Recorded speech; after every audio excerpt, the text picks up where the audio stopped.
آپ یہ ڈریس ہماری شادی والے دن پہنو گی تو مجھے اچھا لگے گا۔ اپنی پشت بہرام شاہ کی گمبھیر آواز سنتے امتصال جھٹکے سے پلٹی تھی۔ بہرام شاہ کی جذبے لوٹاتی آنکھوں سے ہوتی نظریں بہرام شاہ کے ہاتھ میں تھامے شاپنگ بیگ پر گئیں تو امتصال نے سوالیہ نظروں سے بہرام شاہ کو دیکھا تھا۔ میری چوائس اتنی بھی بری نہیں ہے، اگر پسند نہ بھی آئیں تو پہن لیجیے گا، کیونکہ میں آپ کو اسی ڈریس میں دیکھنا چاہتا ہوں۔ سائز کی ٹینشن نہ لیں، بالکل پرفیکٹ ہوگا، کیونکہ اتنی ملاقاتوں میں سائز کا آئیڈیا تو ہو گیا ہے مجھے، ہونٹ کا کنارہ دانتوں تلے دباتے شوق لہجے میں کہا۔ تو اپنی بات پر امتصال خان کے چہرے پر کھلتے کوس قزح کے رنگ دیکھتے بہرام شاہ کے دل نے بیٹ مس کی تھی۔ ایسے ہی تو میں آپ کو مسٹر فلرٹ نہیں کہتی، بہت بے شرم ہیں آپ، بہرام شاہ کے ہاتھوں سے شاپنگ بیگ لینے کی کوشش کرتے ہوئے کہا۔ تو بہرام شاہ نے گرفت مضبوط کرتے شوق نظروں سے امتصال خان کو دیکھا تھا، جو بیگ کو اپنی جانب کھینچ رہی تھی، مگر بہرام شاہ کی گرفت مضبوط کر لینے پر اسے سخت نظروں سے گھور رہی تھی، جس کا اثر لیے بغیر بہرام شاہ نے شاپنگ بیگ کو جھٹکا دیا۔ تو امتصال خان جو اسے اپنی جانب کھینچ رہی تھی لڑکھڑا کر بہرام شاہ کے قریب ہوئی۔ ابھی تو صرف فلرٹ کیا ہے، بے شرمی دکھانے کے لیے شادی کا انتظار کر رہا ہوں، اور یہ کمبخت انتظار ہے کہ ختم ہونے کا نام ہی نہیں لے رہا، شوق لہجے میں کہتے ٹھنڈی آ بھری۔ تو امتصال خان نے بہرام شاہ کو گھورتے جھٹکے سے شاپنگ بیگ لیا تھا۔ یہ بے شرمی دکھانے کے ارمان آپ کے ارمان ہی رہ جائیں گے، ناک سکیڑ کے کہتے پلٹ کر ڈریس دیکھنے لگی تو بہرام شاہ نے گھور کر امتصال خان کو دیکھا، پھر 2 قدم نزدیک آتے امتصال خان کی پشت پر کھڑے ہوتے اطراف میں نگاہ دوڑائی۔ عقیدت کو زرغام سے لڑتا دیکھ، آئس کو عوریہ کے پیچھے ڈریس لے کر گھومتے دیکھ، ملاج اور سبغہ کو ایک دوسرے خونخوار نظروں سے گھورے مصروف دیکھ بہرام شاہ نے نظروں کا رخ سیدھا کرتے امتصال خان کو دیکھا تھا۔ میرے جیتے جی تو یہ ارمان روز پورے ہوں گے، البتہ میرے مننے کے بعد کا تم کہہ بائیں جانب کان کے قریب جھکتے بہرام شاہ بھی اپنی بات مکمل کرتا کہ امتصال خان نے تڑپ کر پلٹتے اپنی ہتھیلی بہرام شاہ کے ہونٹوں پر رکھی تھی۔ اللہ نہ کرے آپ کو میری عمر لگ جائے، آنکھ کھول لہجے میں تڑپ لیے کہا۔ تو بہرام شاہ جہاں لٹاتی نظروں سے امتصال خان کو دیکھا تھا۔ آج صدقے میں مر جاؤں اپنی پٹھانی تے، ہونٹوں پہ رکھی امتصال کی ہتھیلی کو نرمی سے چھوتے دل پر ہاتھ رکھتے سر پیچھے کو گراتے جان لٹاتے انداز میں پنجابی میں کہا۔ تو امتصال خان نے شرم سے سرخ پردے سٹپٹا کر بہرام شاہ کے سینے پر رکھے ہاتھ کو تھامتے اسے سیدھا کیا تھا۔ کیا کہہ رہے ہیں بہرام، لالا دیکھ لیں گے؟ کیا کہہ رہے ہیں بہرام، لالا دیکھ لیں گے؟ بہرام شاہ کے خوشی سے تمتماتے چہرے کو دیکھتے دل ہی دل میں نظر اتارتے ٹوکتے ہوئے کہا۔ تو بہرام شاہ کے ہونٹوں پر زندگی سے بھرپور مسکراہٹ رنگ گئی تھی۔ بہت جلد یہ جملہ تم پھر سے کہنے والی ہو، بس تب تمہارا لالا نہیں ہوگا اس جملے میں، تب تم کہو گی کیا کہہ رہے ہیں بہرام، بچے جاگ رہے ہیں؟ ہونٹ کا کنارہ دانتوں تلے دبائے شوق لہجے میں پھر سے امتصال کو چھیڑا، جبکہ چہرہ ہنسی ضبط کرنے کے چکر میں سرخ انار ہو رہا تھا، جبکہ بہرام شاہ کی دن بدن بڑھتی بے باکی کو دیکھتے امتصال کو واقعے میں یقین ہو چکا تھا کہ اس کا ہونے والا شوہر صرف شکل سے ہی سوبر اور میچور ہے، اور وہ بھی صرف دوسروں کے سامنے، جبکہ اس کے سامنے تو وہ لوفر پن اور فلرٹ کے سبھی ریکارڈ توڑ رہا تھا۔ اگر آپ اب چپ نہ ہوئے تو میں آپ سے بالکل بات نہیں کروں گی، انگلی اٹھا کر وارن کرنے والے انداز میں کہا۔ تو بہرام شاہ نے سر سے سر اس بات میں ہلایا تھا، جبکہ گہری رات سی سیاہ آنکھیں چمک لیے ہوئی تھیں۔ ویسے ہماری نیکسٹ ملاقات ویڈنگ نائٹ پر ہونے والی ہے، تو اس دن تم جتنا خاموش رہو گی ہمارے لیے اتنا ہی بہتر ہوگا۔ تو تمہارے بات نہ کرنے سے مجھے کوئی مسئلہ نہیں، ایک دن خاموش بھی رہ لوگی تو میں اپنی منمانیاں دل کھول کر سکتا ہوں، پھر ساری عمر تمہاری ہی سننی ہے، اور ویسے بھی لڑکی بیوی بننے کے بعد خاموش ہو جائیں یہ تو ناممکن ہے، اس لیے یہ دھمکی میں کسی خاطر میں نہیں لے رہا، کندھے اٹکا کر کہتے وہ امتصال خان کو پل میں تپا چکا تھا۔ اب تو میں بولوں گی، اتنا بولوں گی کہ آپ کے کانوں سے دھواں نکلنے لگے گا، اور شادی کی رات تو بالکل چپ نہیں کروں گی۔ دونوں ہاتھ کمر پر ٹکائے خالص لڑاکا عورتوں کی طرح کہا۔ تو بہرام شاہ نے سمجھنے کے انداز میں سر لایا۔ اوکے ایز یو وش، مگر تم جانتی ہو نا میں شاہ ہوں، اور ہم شاہ اپنے دشمن کا منہ کیسے بند کرواتے ہیں، لیکن تم تو میری بیوی ہوگی، جان سے پیاری بیوی، اور جب میری جان سے زیادہ پیاری بیوی زیادہ بولے گی تو اس کا منہ تو میں بس ایک طریقے سے بند کرواؤں گا۔ دشمن اور بیوی میں فرق بھی تو ہوتا ہے، مگر دونوں فرق کی جان لیوا ہیں۔ اگر میری بیوی کو اس طریقے سے منہ بند کروانے پر کوئی مسئلہ نہیں تو میری دلی خواہش ہے کہ وہ میرے سامنے بولتی رہے اور میں اسے چپ کرواتا رہوں۔ خمار الو نظروں سے امتصال خان کے گلابی ہونٹوں کو دیکھتے بوجھ لہجے میں سرگوشی کی، جب امتصال کو لگا جسم کا سارا خون اچڑ کر چہرے پر سمٹ آیا ہو۔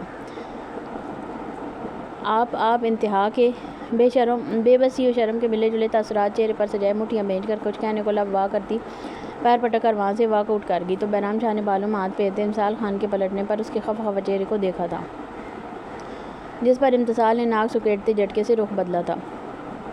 شاپنگ سے فری ہو کر اب وہ سب لنچ کرنے ایک ریسٹورانٹ آئے تھے۔ ایک بڑے سے ٹیبل جس کے ارد گرد 12 کرسیاں رکھی تھیں، وہاں سب اس انداز میں بیٹھے کہ سبھی مرد سربراہی کنارے کی کرسیوں پر، جبکہ وہ سب لڑکیاں درمیان میں بیٹھی تھیں۔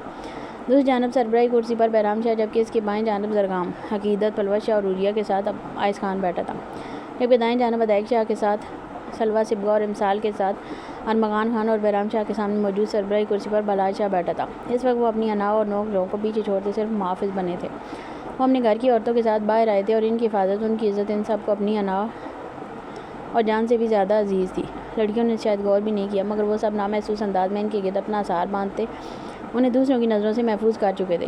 شکر، مجھے لگا تم آج بھی دمبا آرڈر کرو گے۔ ادائق شاہ کے طنزیہ لہجے پر زرگام خان نے خونخوار نظروں سے اسے گھورا تھا، اور مجھے لگا شاید تم لال مرچوں سے پیٹ بھرنے کا ارادہ رکھتے ہو تو وہی آرڈر کرو گے۔ دو بدو جواب دیتے مسکرا کر ان دونوں کو گھورتی عقیدت کو دیکھا، جو زرگام خان کے دیکھنے پر تاثر سے سارے لادی کھانے کی جانب متوجہ ہو چکی تھی، جبکہ باقی سب مردوں نے خاموشی سے کھانا کھانے میں ہی عافیت جانی تھی، اور اپنی ہو چکی اور ہونے والی بیویوں کے سامنے ان میں سے کوئی بھی بدمزگی نہیں چاہتا تھا۔ عقیدت لالی، آپ نے کیسا ڈریس لیا ہے جو تمہارے لالا نے لینے دیا؟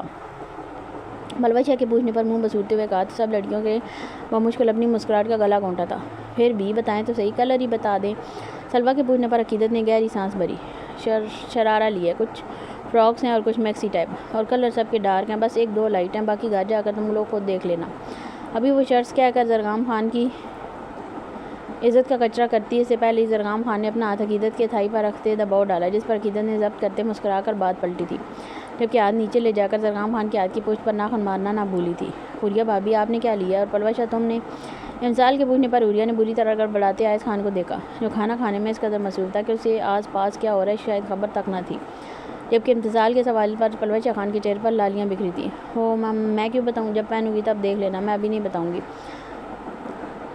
ہاں میں بھی، حوریہ کے گڑبڑا کر جواب دینے پر پلوچ شاہ نے بھی ہاں میں ہاں ملاتے ہوئے کہا، تو ادائق شاہ نے گہری نظروں سے پلوچ شاہ خان کے گھبرائے سرخ پڑتے چہرے کو دیکھتے ہونٹ کا کنارہ دانتوں تلے دبایا تھا۔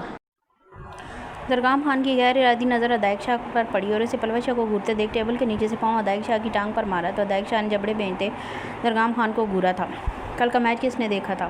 ابھی امتسال ان سے سوال کرتی، اس لیے صبغہ نے بات بدلنے کے لیے سرعت سے بولی، تو وہ سب ایک دم سے ایکسائٹڈ ہوتی اس کی جانب متوجہ ہوئیں۔ جو نیو کرکٹ ٹیم ہے اس کے ہوتے کوئی بھلا میچ بھی مس کر سکتا ہے؟ سلویٰ کے مسکرا کر کہنے پر ان سب نے اس بات میں سر لایا تھا۔ ہاں نا، میرا تو میچ کے دوران سارا دھیان شاداب پر ہی تھا۔ ہائے اللہ، کتنا ہینڈسم ہے نا وہ، اور کتنا کیوٹ حرکتیں کرتا ہے۔ کھانے کی پلیٹ سائڈ پر کرتے دونوں ہاتھ ٹھوڑی تلے ٹکائے عقیدت نے کہ مسکراتے ہوئے کہا، تو ان سب نے سارا اس بات میں لایا۔ ہاں نا، کیوٹ تو ہے، مگر زیادہ کیوٹ نسیم شاہ ہے یار، وہ اتنا معصوم ہے کیا بتاؤں، میرا تو پکا والا کرش آ گیا اس پہ۔ دونوں ہاتھ گالوں پر ٹکائے ہونٹ باہر نکالتے سلویٰ شاہ نے کہا، تو صبغہ نے اس کے کندھے پر ہاتھ رکھتے تھپکی دی، جبکہ سلویٰ اور عقیدت کے رش بھرے تب سے پر زرگام اور ارمغان خان کے کھانا کھاتے ہاتھ رک چکے تھے۔ پٹھانی نقوش والے چہرے میں پل میں سرخیاں گھلی تھیں، جبکہ وہ سب اپنے سر کے سائیوں کو مکمل طور پر نظر انداز کرتی ان کی موجودگی کو بلائے کرکٹرز کے شان میں قصیدے پڑھنے میں مصروف تھی۔ جبکہ زرگام خان کے سرخ پڑتے چہرے کو دیکھتے ادائق شاہ نے طنزیہ نظروں سے دیکھتے اپنی مسکراہٹ چھپائی تھی، مگر ٹیبل پر گونجتی پلوچ شاہ کی آواز سنتے ادائق شاہ کی مسکراہٹ پل میں سمٹی تھی۔ مجھے وہ فاسٹ بولر بہت پسند ہے جو پٹھان بھی ہے، ہاں شاہین افریدی، وہ مجھے کیوٹ بھی لگتا ہے اور ہینڈسم بھی۔ ہاتھ کی ہتھیلیوں کو آپس میں مسلتے شرماتے لہجے میں کہتی وہ ادائق شاہ کے تن بدن میں آگ لگا چکی تھی۔ ہینڈسم اور کیوٹ ہو گئے وہ، مگر جو پرسنالٹی محمد حسنین کی ہے نا یار، کیا بندہ ہے وہ۔ انسٹا پہ اس کی پوسٹ دیکھو، اتنا ہاٹ لگتا ہے نا، میں نے تو اس کی سٹوری پر کئی بار رپلائی بھی کیا لیکن پھر ان سینڈ کر دیا۔ اب تو میرا دل چاہتا ہے اسے فیس ٹو فیس مل کر سیلفی بھی لوں اور آٹوگراف بھی، اور اسے بتاؤں کہ یہ لڑکی جس میچ کے نام سے نفرت تھی تمہاری خاطر میچ کی محبت میں پڑ گئی ہے۔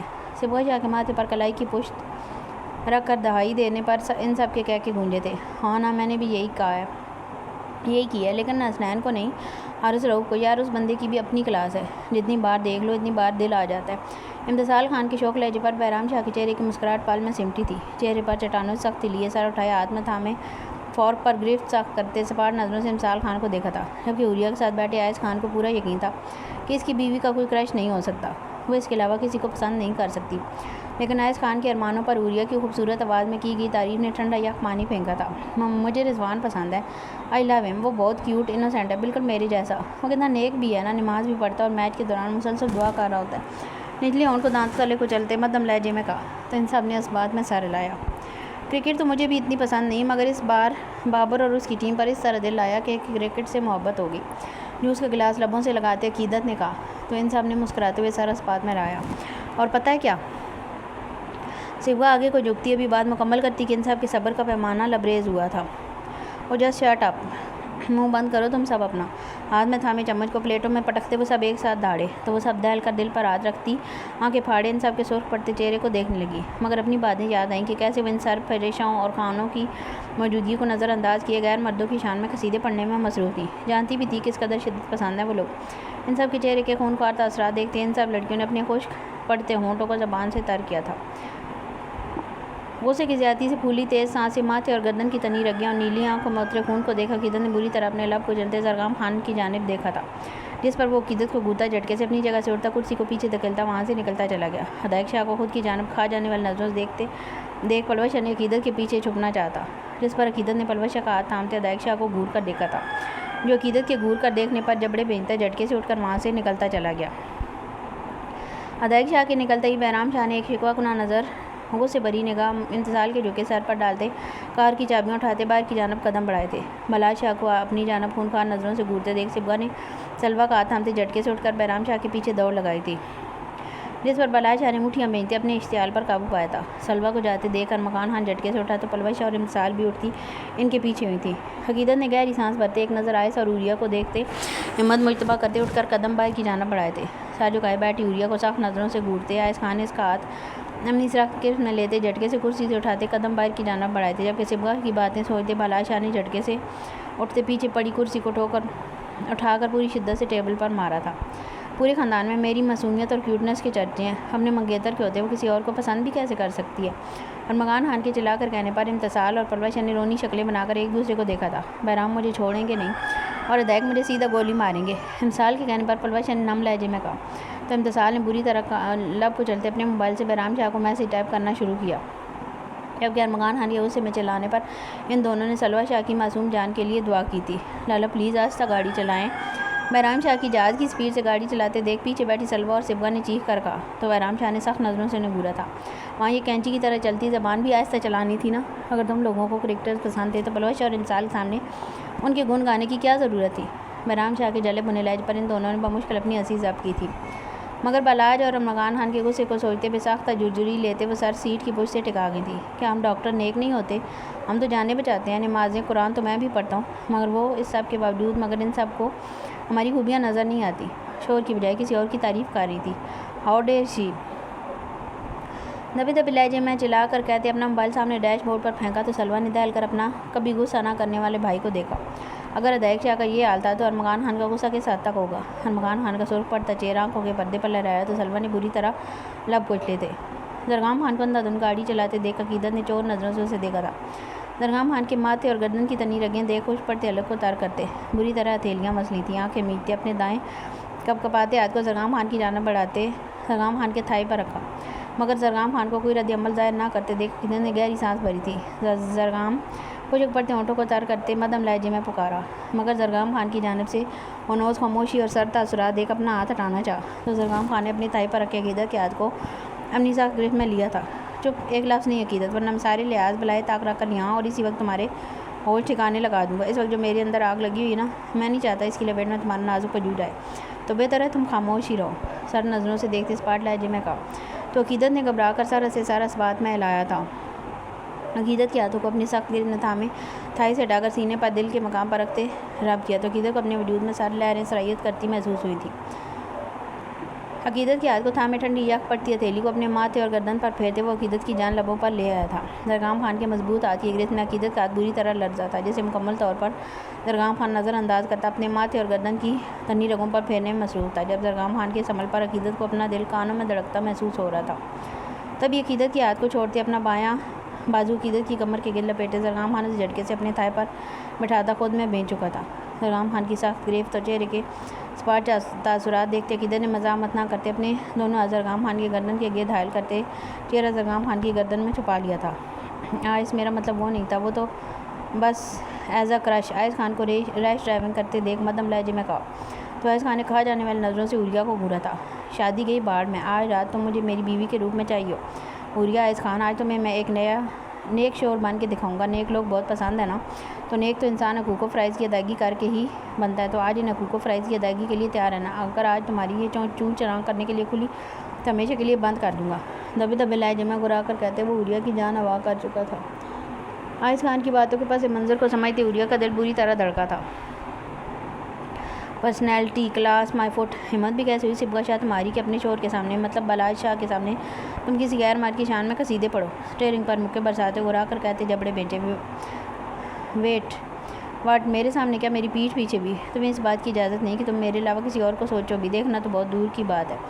دانت پیس کر بڑبڑاتے موبائل نکال کر صبغہ شاہ کا نمبر ڈائل کیا تھا، مگر آگے سے صبغہ کے فون کے بند جانے پر پوری شدت سے موبائل ڈیش بورڈ پر پھینکا تھا۔ ان تینوں کی گاڑیاں خان حویلی کے پوچھ میں ایک جھٹکے سے رکی تو عقیدت، عوریہ، پلوش اور امسال تیر کی تیزی سے گاڑیوں سے نکلتی حویلی کے اندر اندرونی حصے کی جانب بڑھی۔ عقیدت اور عوریہ کا اس وقت اپنے کمرے میں جانے کا کوئی ارادہ نہیں تھا۔ جانتی تھی اگر وہاں جاتی تو وہ دونوں بے فریش ایئر ان کی جان لینے میں کوئی کسر نہ چھوڑتے، اس لیے وہ داجی کے کمرے میں جانے کا ارادہ رکھتی تھی، جبکہ پلوش اور امسال کا اپنے کمروں میں بند ہونے کا ارادہ تھا۔ زبان کے زور دکھا کر ان چاؤں کے غصے کو تداوت دے چکی تھی۔ اب اسے غصے کو ختم کرنا کسی مال سے کام تو نہیں تھا، اس لیے وہ اب اپنے روٹے چاؤں کو منانے اور خود ان کے غصے سے بچنے کے بارے میں سوچنا چاہتی تھی۔ ابھی وہ چاروں تیز قدموں سے چلتی لانج میں داخل ہوئیں تو نظریں لانج میں صوفے پر بیٹھے چائے پیتے ولی خان پر گئیں، جنہیں دیکھتے عقیدت اور عوریہ نے دل ہی دل میں اللہ کا شکر ادا کیا تھا۔ السلام علیکم تاجی۔ ان چاروں نے یک زبان سلام کیا۔ تاجی نے مسکرا کر سارا سباد میں ہلاتے سلام کا جواب دیا تھا، جبکہ عقیدت اور عوریہ آگے بڑھتے تاجی کے دائیں اور بائیں جانب بیٹھ چکی تھی۔ ہو گئی شاپنگ تم لوگوں کی؟ لانج میں آتی کشف بیگم نے امسال کو دیکھتے ان سب سے استفسار کیا۔ جی ماں جی، ہو گیا، آپ آ جائیں روم میں آپ کو دکھاتی ہوں۔ امسال نے صوفے سے کھڑے ہوتے نرم لہجے میں جواب دیا تو کشف بیگم نے سمجھنے کے انداز میں سر ہلایا۔ عوریہ اور عقیدت، تم دونوں کی بھی شاپنگ ہوگی؟ کچھ رہ تو نہیں گیا؟ کیونکہ شہر تھوڑا دور ہے، اگر کچھ رہ گیا تو اینڈ ٹائم پر کون جائے گا؟ لڑکے تو سب کل سے مصروف ہو جائیں گے، کیونکہ آئس کے مہمان اور داجی کے جانے والے تو کل سے آنا شروع ہو جائیں گے، اور حویلی کے مہمان بھی کل پرسوں تک آنا شروع ہو جائیں گے۔ درگام تو شاید تم لوگوں کو ڈرائیور کے ساتھ نہیں جانے دے گا، صوفے پر ان کے ساتھ بیٹھتے ہچکچاتے ہوئے نرم لہجے میں کہا تو عقیدت اور عوریہ نے چونک کر کشف بیگم کے چہرے پر ہچکچاہٹ اور شرمندگی کے تاثرات دیکھے تھے۔ نہیں چھوٹی مامانی، ہماری ساری شاپنگ ہوگی، آپ فری ہیں تو آپ ہماری بھی شاپنگ دیکھ سکتی ہیں، یا آ جائیں امتسال کے روم میں سبھی ایک ساتھ دیکھ لیتے ہیں۔ عقیدت کے نرم لہجے پر جواب دینے پر کشف بیگم کا چہرہ خوشی سے کھل اٹھا تھا۔ انہوں نے غلط کیا تھا، مگر ان کی غلطی صرف اتنی تھی کہ وہ مقدس بیگم کی باتوں میں آتی ان سے قطع تعلق کر چکی تھیں۔ انہوں نے بڑی جوانی میں شور کھویا تھا، پیچھے ماں باپ بھی نہ رہے تھے، اور اس حویلی میں مقدس بیگم کی اجارہ داری تھی۔ وہ جس طرح کہتی کشف بیگم سر جھکا کر مان لیتی، وہ اپنی مرضی اپنے رائے کہیں بھی دینے کا حق نہیں رکھتی تھی۔ آج اتنے سالوں بعد خوشیاں دیکھنی نصیب ہو رہی تھیں تو ان کا دل بھی اپنے بچوں کی خوشیوں میں شامل ہونے کو بری طرح مچل رہا تھا۔ آج وہ مقدس بیگم کی حویلی میں موجودگی کو بھی سرے سے نظر انداز کرتی وہاں آ بیٹھی تھی، کیونکہ جتنا احترام اور عزت وہ مقدس بیگم کی کرتی تھی، اس سے بڑھ کر انہیں اپنے بچوں سے پیار تھا، خاص طور پر چھوٹے خان سے۔ وہ اپنے بیٹے خوشی میں نہ شامل ہو کر اسے دکھ نہیں دینا چاہتی تھی، اور یہاں کے علاقوں میں تو دشمنی چلتی مردوں کی وجہ سے تھی۔ عورتیں بیچاریاں تو اپنے سواگ اور جوان بیٹے بچانے کے لیے ان دشمنیوں کو ختم کرنے کا کہتی تھی، جبکہ شاہ اور خان خاندان کی دشمنی تو ان کے مرد ہی ختم کر رہے تھے، تو اس سے اچھی بات شاید ان کے لیے کچھ اور ہو بھی نہیں سکتی تھی، کیونکہ یہ دشمنی رکھ کر کشف بیگم اپنے لاڈلے بیٹے کو کھونے کا حوصلہ خود میں نہیں رکھتی تھی۔ وہ کئی بار مقدس بیگم سے بھی کہہ چکی تھی کہ وہ اپنے بہادر شاہ کے قتل پر صبر کر چکی ہیں، انہوں نے انصاف خدا کی ذات پر چھوڑ دیا، بچوں کو ان کی زندگی جی لینے دینا چاہیے، مگر وہ ہر بار آتے سے ہو جاتی، جس پر کشف بیگم خاموشی اختیار کرنا ہی بہتر سمجھتی تھی۔ نہیں، جب تم لوگ بہن ہوگی تب دیکھ لوں گی، ابھی تم لوگ میرے کمرے میں چلو، کچھ خاندانی زیور نکال کر رکھے ہیں میں نے، کچھ امتسال اور میرے چھوٹے خان کی بیوی کے لیے اور کچھ گھر کی بڑی بہوؤں کے لیے سنبھال رکھے تھے، چلو آؤ، آج تم لوگوں کو تمہاری امانت لوٹاؤں۔ کشف بیگم نے کھڑے ہوتے نرم لہجے میں کہتے امتسال اور پلوشہ کو چلنے کا اشارہ کیا تو وہ مسکراتی ہوئی اٹھ کھڑی ہوئی تھی، جبکہ عقیدت اور عوریہ کی نظریں لانج میں داخل ہوتے زرگام اور آئس خان کے اسپاٹ چہروں پر تھیں۔ ہاں جاؤ بچیوں، جاؤ دیکھو، اور تم لوگ ادھر آؤ، بات کرنی ہے کچھ مجھے۔ داجی نے ان دونوں کو اٹھنے کا اشارہ کرتے زرگام اور آئس کو اپنے پاس آنے کا اشارہ کیا تو وہ سارے اس بات میں لاتے ان کی جانب بڑھے، جبکہ داجی کے پاس سے اٹھتی عقیدت کو زرگام خان نے سخت نظروں سے گھور کر دیکھا، جبکہ آئس خان نے کلائی پر بندی گھڑی پر رات کا اشارہ کیا تو عوریہ نے گھبرا کر سر سے نظریں پھیری اور تیزی سے آگے بڑھتی کشف بیگم کے پیچھے ہو لی۔ گھڑی رات کے 9 بجا رہی تھی۔ عوریہ نے بے چینی سے پہلو بدلتے سامنے شیشے میں نظر آتے اپنے عکس کو دیکھا تھا، فال سے رنگ کی ساڑی جس پر سلور کلر کا باریکی سے کام کیا گیا تھا، براؤن سلکی بالوں کو اسٹریٹ کر کے نیچے سے ہلکے کر کے کمر پر کھلا چھوڑے، کرسٹل گرے آنکھوں میں وائٹ پنسل لگا کر انہیں مزید دلکش بنایا گیا تھا، گالوں پر بکھری لالی اور ہونٹوں پر لگے سرخ رنگ کی لپسٹک اس کے حسن کو مزید آج سے بنا رہی تھی۔ سلیوز کے نام پر سلور موتیوں کی باریک سی لڑی کندھوں سے ٹکی ہوئی تھی، جبکہ ساڑی کے باریک سے پلو سے نظر آتی دودھیا کمر کے گر سلور کلر کا کمر بند بندھا ہوا تھا۔ آئینے میں نظر آتے اپنے بجلیاں گراتے سراپے کو دیکھتے عوریہ نے بری طرح تھیلیاں مسلی تھی۔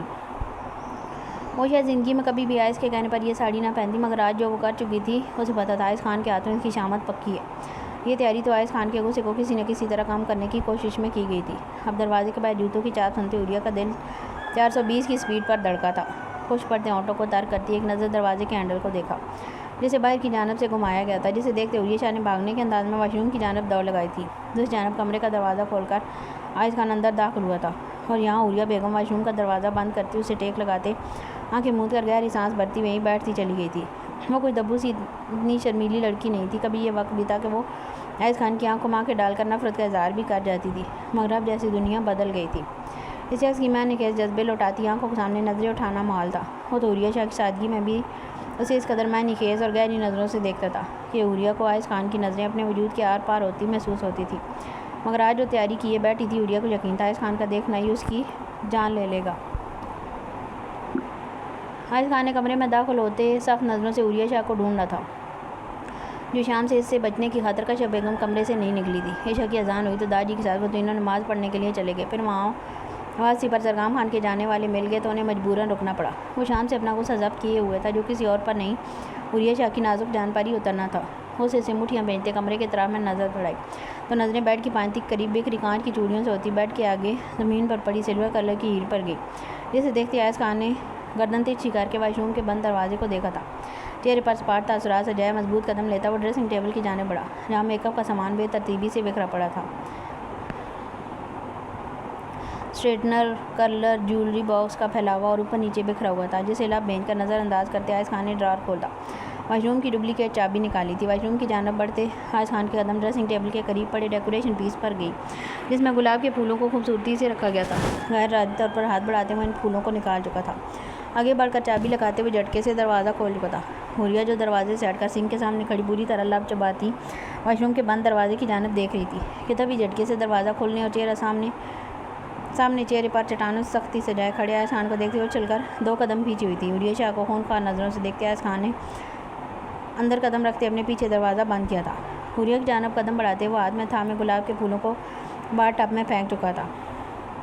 حوریہ شاہ کے کپ کپاتے وجود اور نفی میں التسار کو دیکھتے آئز خان چیل سی تیزی سے اس کے سر پر پہنچا تھا۔ حوریہ شاہ کے قریب پہنچتے حوریہ کے دونوں بازو دبوتے ہوئے جھٹکے سے اسے پیچھے دیوار سے لگا چکا تھا۔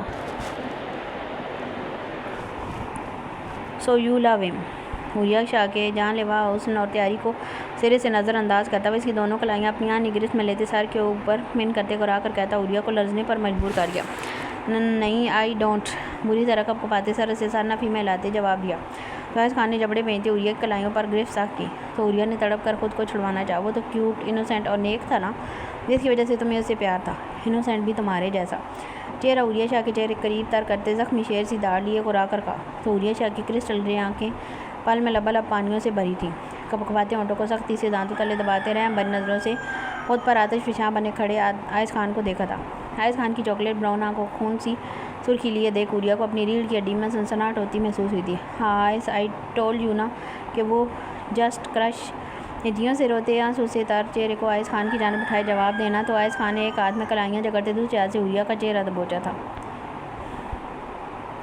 مجھ سے اپنے شوہر سے کتنی بار اظہار محبت کی ہے، کتنی بار کہا ہے کہ دیٹ یو لو می، ایک بار بھی نہیں، ڈیم اٹ، ایک بار بھی نہیں۔ اور تم حوریہ آئز خان میرے ہوتے ہوئے میرے جیتے جی کسی اور مرد کو اس نگاہ سے دیکھ بھی کیسے سکتی ہو، اس کے بارے میں ایسے لفظ کیسے کہہ سکتی ہو جن پر صرف میرا حق ہے۔ مجھے تم پر اگر ذرا سا بھی شک ہو تو تم میرے بعد کسی کو ان نظروں سے دیکھو گی جس سے صرف مجھے دیکھنا ہے۔ تمہاری قسم، میری آخری خواہش ہوگی کہ تمہاری آنکھیں میرے مرنے پر چھین لی جائیں۔ اگر مجھے ڈر ہو کہ میرے مرنے کے بعد تم کسی اور کی ہو سکتی ہو تو میری آخری خواہش ہوگی کہ مجھے قبر میں اتارنے سے پہلے تمہاری سانسیں بھی چھین لی جائیں۔ لہجے اور لفظوں میں جنون اور شدت یہ کہتا وہ حوریہ کے نازک وجود کو لرزنے پر مجبور کر گیا تھا۔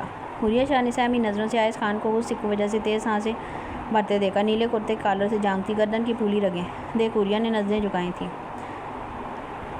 آئی love you eyes, only you, I love you. نظریں جھکائے نام لہجے میں اظہار محبت کیا تو آئز خان کے دل لمحے کے لیے تھما تھا، مگر آج وہ کوئی نرمی دکھانے کا ارادہ نہیں رکھتا تھا۔ حوریہ شاہ کی باتیں یاد کرتے خون پھر سے کھول اٹھا تھا، دل حسد کی آگ میں بری طرح جل رہا تھا۔ اس وقت ساری سوچیں اس قدر مفلوج پڑی ہوئی تھی کہ وہ حوریہ شاہ کی اپنے لیے کی گئی تیاری کو بھی فراموش کر چکا تھا۔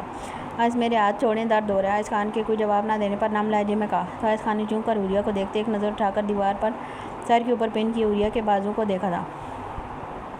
نظریں گوری کلائیوں سے ہوتی سرخ و سفید بازوؤں پر سرکی تھی، دودھ یا کندھوں سے ہوتی پتلی لمبی گردن سے سرکتی، سینے سے ہوتی پلو سے نظر آتے دودھ یا پیٹ پر آ کر رکی تو آئز خان کو اپنے گلے میں گلٹی سی ابھرتی محسوس ہوئی۔